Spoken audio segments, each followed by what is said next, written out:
Hello friends, आज हम एक इम्पोर्टेंट टॉपिक डिस्कस करने जा रहे हैं जिसका रिलेशन पुराने टॉपिक से है जो मैंने आपको बताया था सिटीजनशिप के बारे में। ठीक है, जो कि पार्ट 2 ऑफ कॉन्स्टिट्यूशन है। ठीक है, 5 to 11 आर्टिकल में मैंने आपको पूरा डिस्कस किया था। वहाँ पर हमको बताया गया है कि सिटीजनशिप किसको मिली at the commencement of constitution, mean 26 Jan 1950 तक कौन सिटीजन था और कौन नहीं था। उसके बाद का हमको इसमें डिस्कस किया गया है सिटीजनशिप एक्ट में 1955।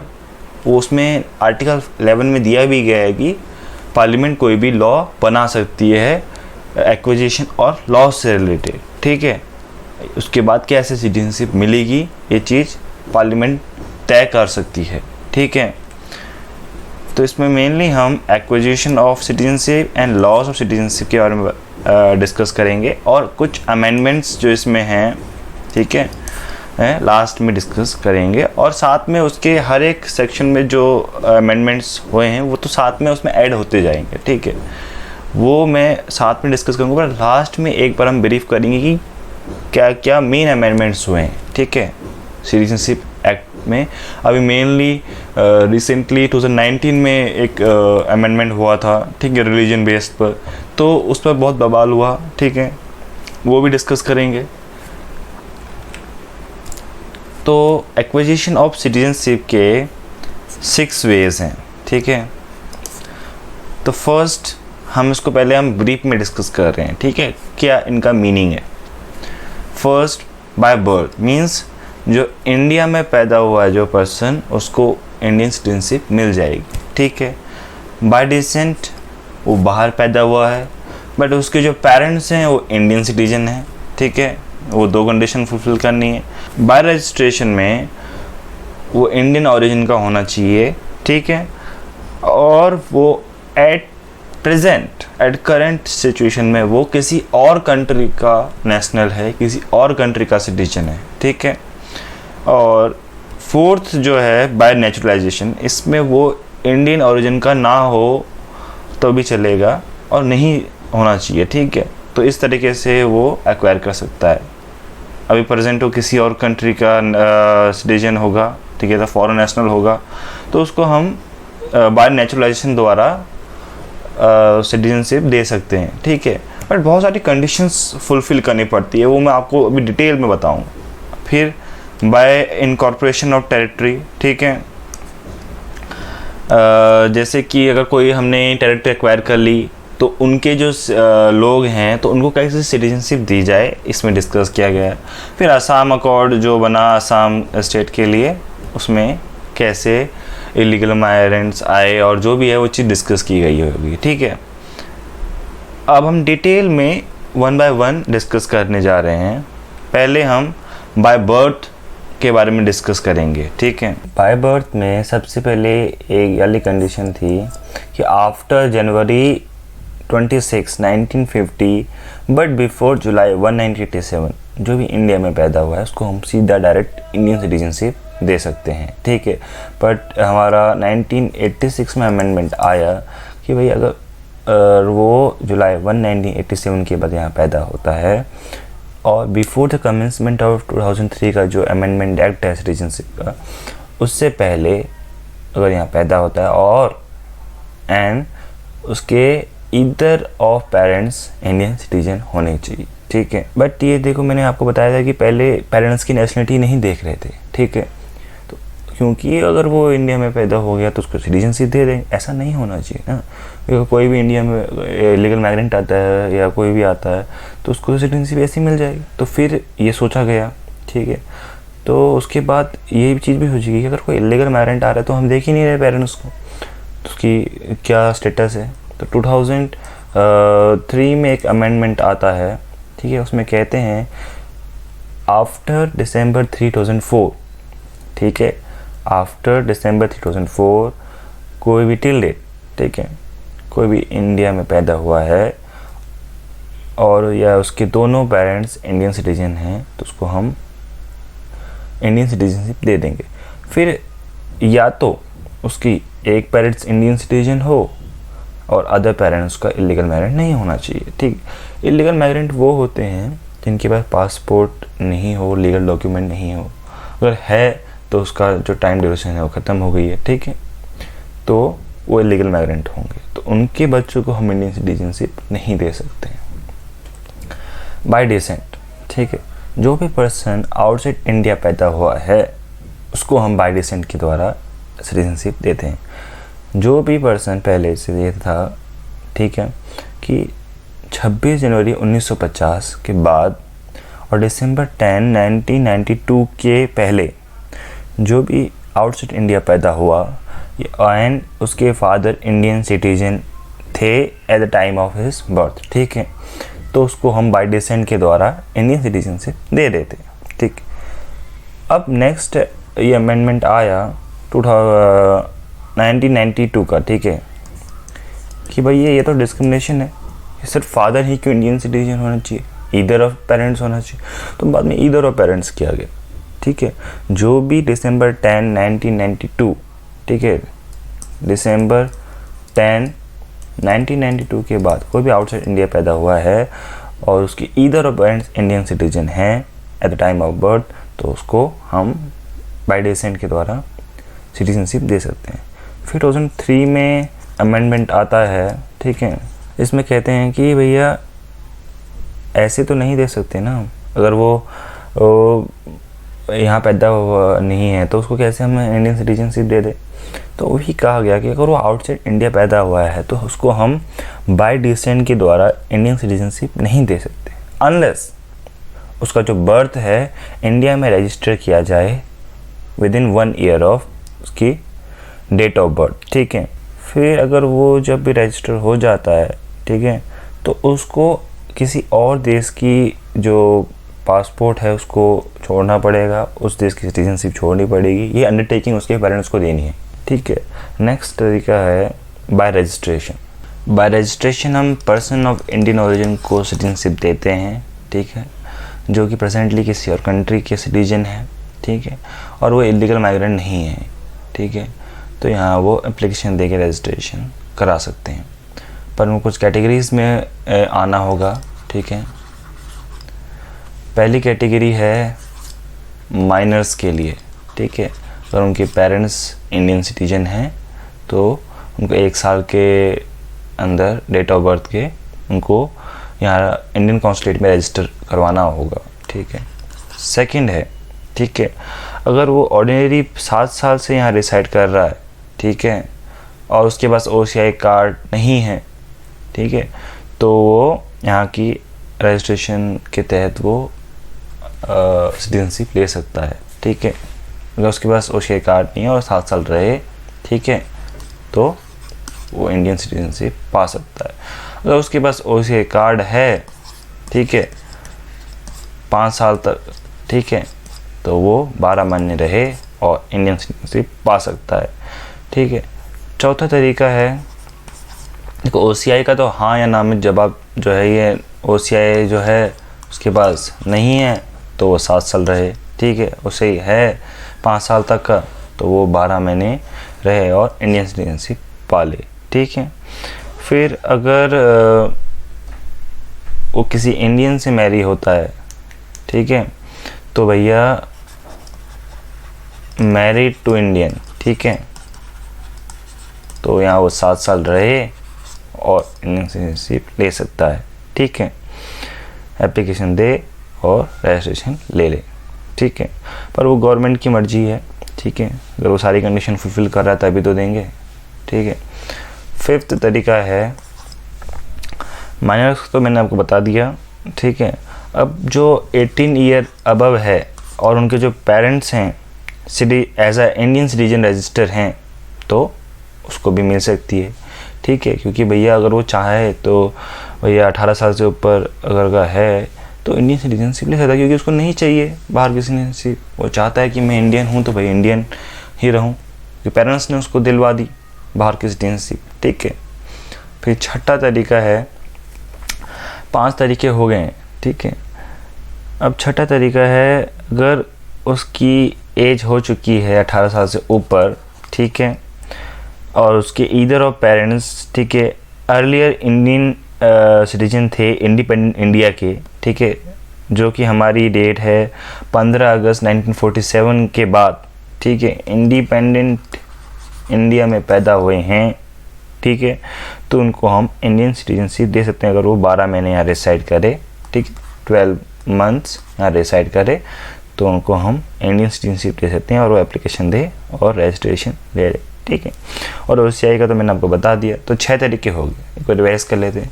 पहले माइनर्स के लिए, ठीक है, फिर अगर उसके बाद OCI कार्ड नहीं है तो 7 साल रहे, ठीक है, और उन लोगों के लिए होती है जो किसी और देश में रह रहे हैं, ठीक है, प्रेजेंटली किसी और कंट्री में रिसाइड कर रहे हैं, आउटसाइड इंडिया हैं, अनडिवाइडेड इंडिया से बाहर हैं, ठीक है, उन लोगों के लिए है, ठीक है।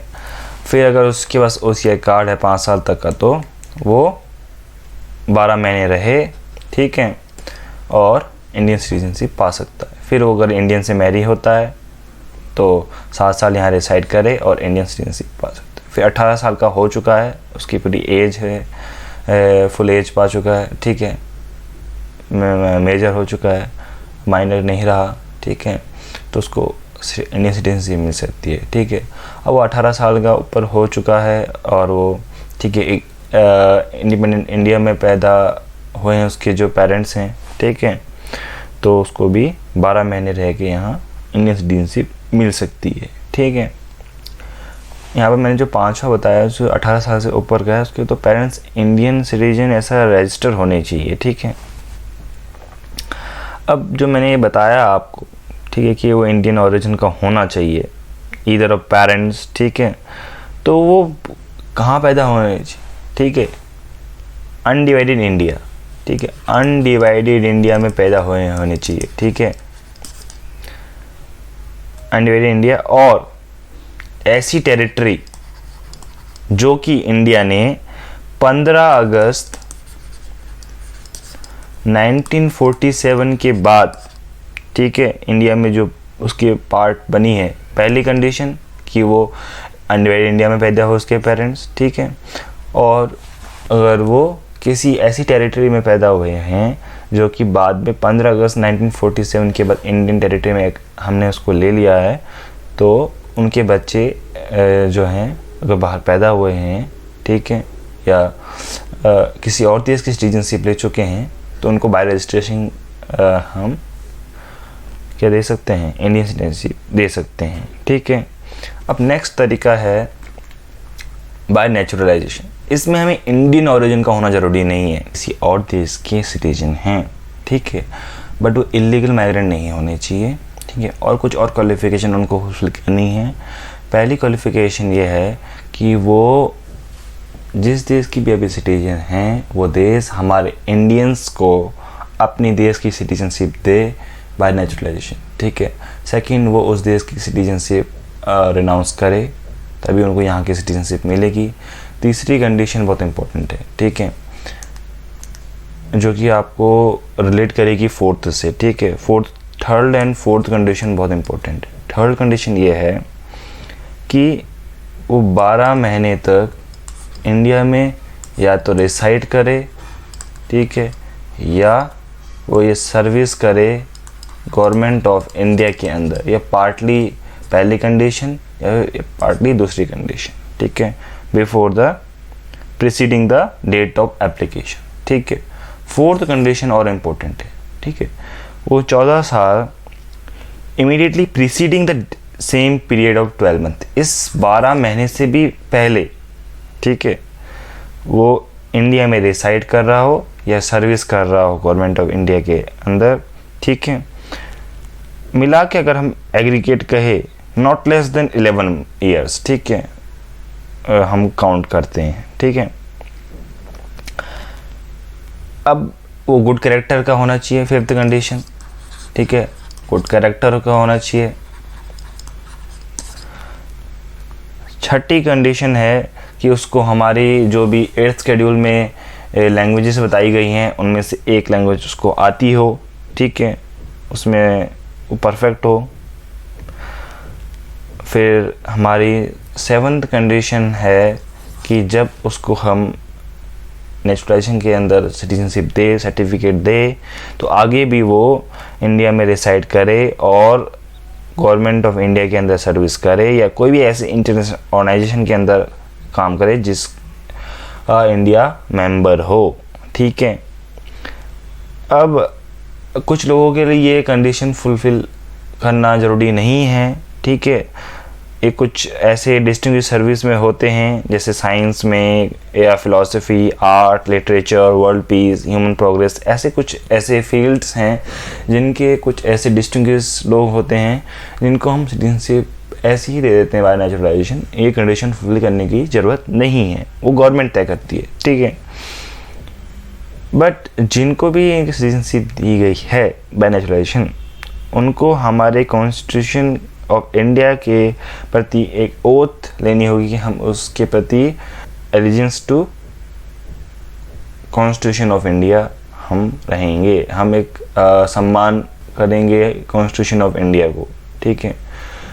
हर एक बात, हर एक रूल्स फुलफिल करेंगे, ठीक है, फॉलो करेंगे। अब नेक्स्ट हमारा जो तरीका है बाय इनकॉर्पोरेशन ऑफ टेरिटरी, ठीक है।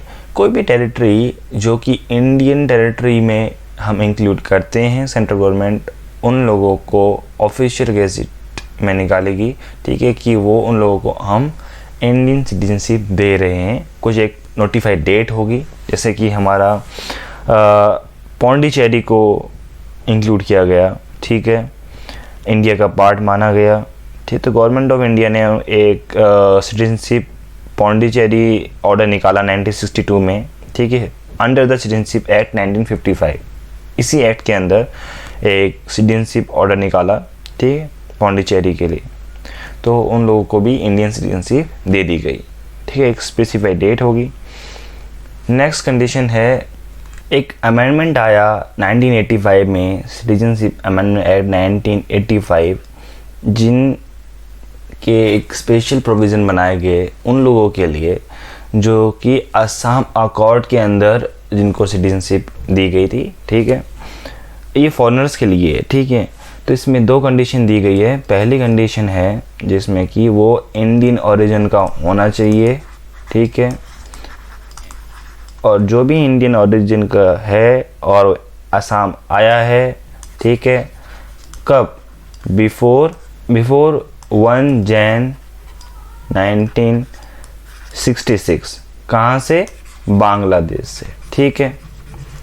और उस समय से अभी तक वो असम में ही डिसाइड कर रहा है, ठीक है, तो उसको इंडियन सिटीजन माना जाएगा फ्रॉम जनवरी 1, 1966, ठीक है। और सेकंड कंडीशन इसकी ये है कि जो भी इंडियन ओरिजिन का असम में आया आफ्टर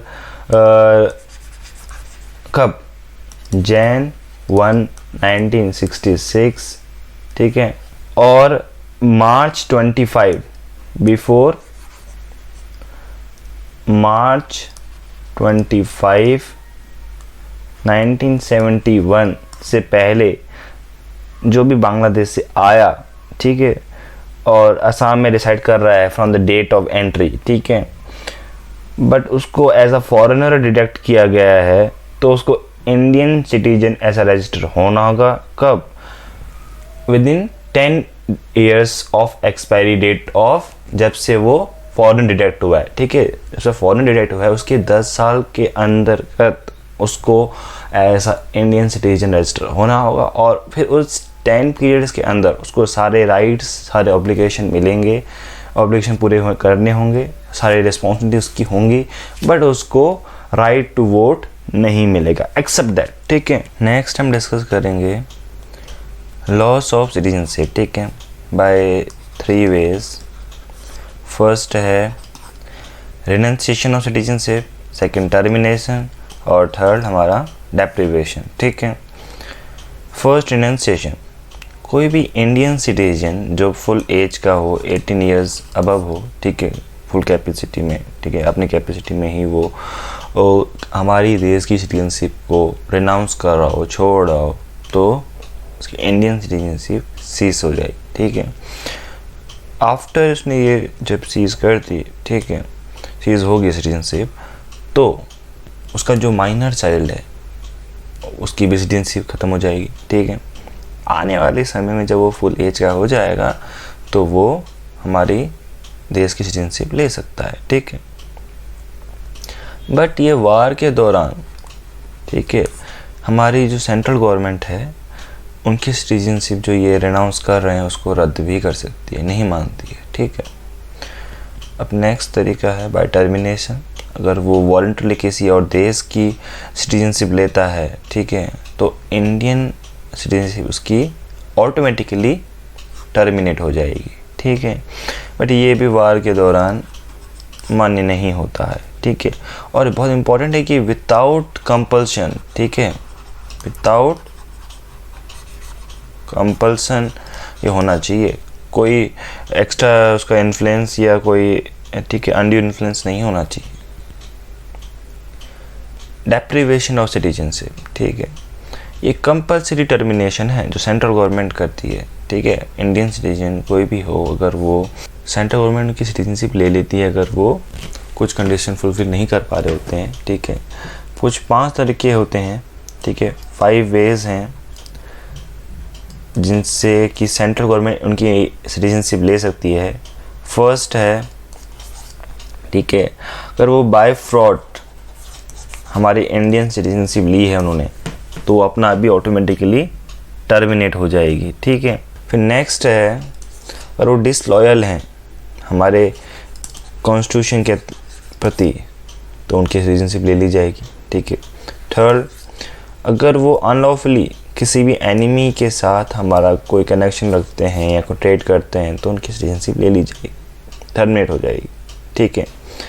फिर अगर वो रजिस्ट्रेशन के तहत या नेचुरलाइजेशन के तहत उन्होंने सिटीजनशिप ली है और उसके 5 साल के बाद वो 2 साल तक किसी भी कंट्री में इम्प्रिजमेंट हो, ठीक है, प्रिजन हो, तो की सिटीजनशिप ले ली जाएगी। 5वां तरीका है, अगर वो किसी भी कंट्री में आउट ऑफ इंडिया, ठीक है, रिसाइड कर रहे हो 7 साल तक का, तो उनकी सिटीजनशिप ले ली जाएगी, ठीक है। ये तो कुछ हमारे तरीके हो गए कि कैसे डेप्रिवेशन ऑफ सिटीजनशिप होती है, ठीक है। बहुत सारे तरीके हो सकते हैं, ठीक है। अब कुछ अमेंडमेंट्स हैं इम्पोर्टेंट, ठीक है। 1986 में अमेंडमेंट आया था कि भाई जो इंडियन सिटीजन है वो सिर्फ इंडिया में पैदा हुआ नहीं चलेगा, ठीक है, उसकी ईदर और पेरेंट्स भी इंडियन सिटीजन होने चाहिए, ठीक है। फिर 1992 में आया, ठीक है, पहले था कि भाई ओनली फादर इंडियन सिटीजन होना चाहिए, बाद में अमेंडमेंट हुआ कि भाई ये तो डिस्क्रिमिनेशन है, ठीक है, तो either of parents Indian citizen होने चाहिए। फिर 2003 में आया, ठीक है, इलीगल माइग्रेंट ऐड किया गया, क्योंकि कोई भी इलीगल माइग्रेंट आता उनको सिटीजनशिप मिल जाती थी, ठीक है। फिर 2005 में आया, OCI कार्ड ऐड हुआ, ठीक है। फिर 2019 में आया, सबसे इम्पोर्टेंट अभी जो आ रखा है, ठीक है, रिलीजियस बेस पे सिटीजनशिप दे रहा है, ठीक है। कोई भी माइनॉरिटीज़ है पाकिस्तान, बांग्लादेश, अफगानिस्तान में, तो रिलीजियस बेस पर उनको सिटीजनशिप दे रहा है, ठीक है। अगर आपको कोई भी क्वेश्चन पूछना है तो आप कमेंट सेक्शन में पूछ सकते हैं। Thank you.